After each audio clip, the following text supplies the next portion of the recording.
सुबह के 8 बज रहे थे। रात्रिका और उसकी दादी उसके दादाजी के कमरे में बैठकर बातें कर रहे थे। आज रात्रिका के दादाजी की मौत को 11 दिन पूरे हो गए थे। वो उसे रोज नई कहानी सुनाया करते थे। रात्रिका अपने दादाजी से बहुत प्यार करती थी, यहाँ तक कि जब से उसके दादाजी की मौत हुई थी तब से उसकी तबीयत बहुत खराब हो गई थी। उसकी बुखार 104 से कम हो ही नहीं रहा था। वो और उसकी दादी उसके दादाजी के बारे में ही बातें कर रहे थे कि तभी अचानक उसकी नजर कमरे के पर्दे पर पड़ी।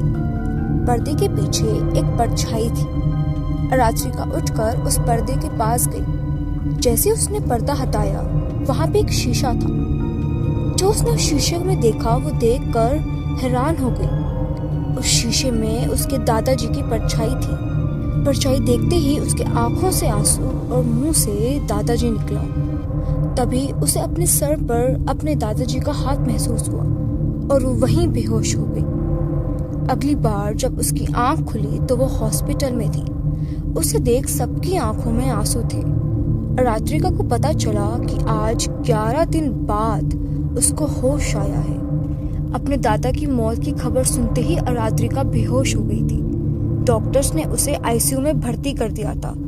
उसके शरीर के ऑर्गन्स खुद पर खुद ही खराब हुए जा रहे थे। डॉक्टर्स ने यहाँ तक कह दिया था कि अब उसका बचना नामुमकिन है। लेकिन कोई चमत्कार था जो उसे वापस दुनिया में लेकर आया। ये सुन रात्रिका को एक बार फिर अपने सर पर वैसा ही नरम हाथ फील हुआ जैसे उसके दादाजी का हो, और वह समझ गई कि उसके दादाजी का होना महज एक इत्तेफाक नहीं, हकीकत थी।